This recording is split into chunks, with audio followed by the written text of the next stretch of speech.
So let's have a look at the idea of a functional. Now we've seen that we've derived the gravitational potential energy of a hanging rope, and it's given by this equation here.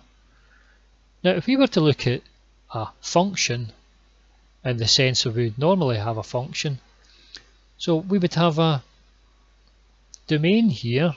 In this instance here, the domain is just the real number line.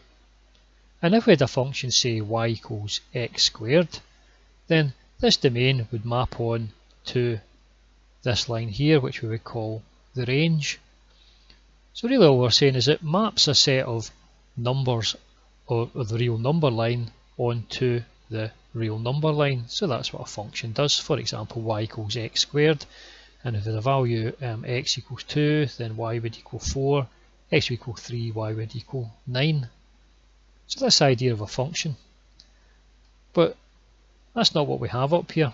What we have up here is, as we change the value y of x, so in this particular example, y of x is just the shape of the hanging rope.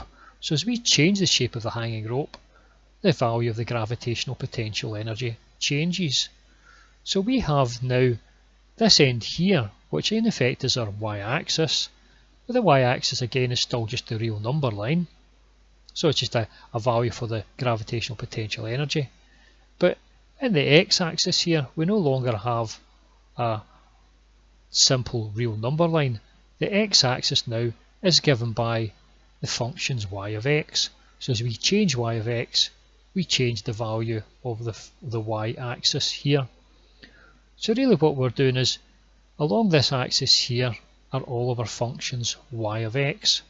So we're mapping from a space of functions onto the real number line, as opposed to the real number line onto the real number line. Now this thing here is called a functional. Now what we can say up here is that in this instance here, the potential energy is dependent on y of x. It's also dependent on y derived of x, and we know that the value of y is dependent on x.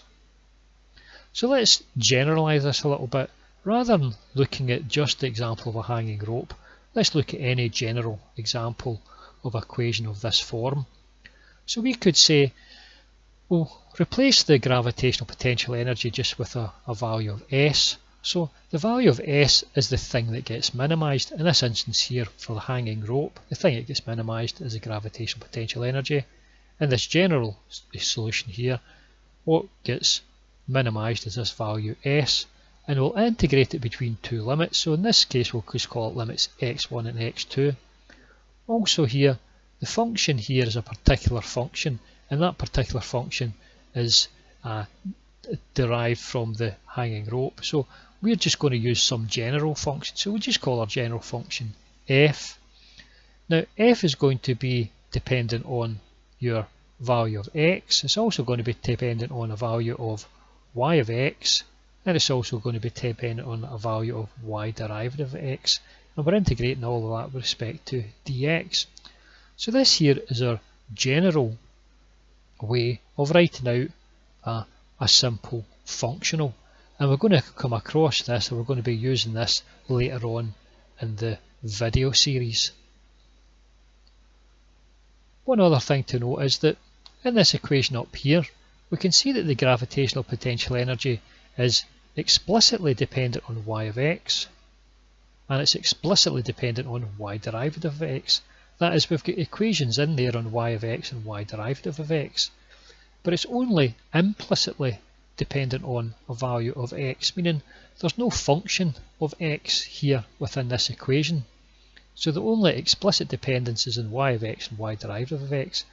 But we've added x in here at the bottom because you could potentially have an explicit dependence on x as well.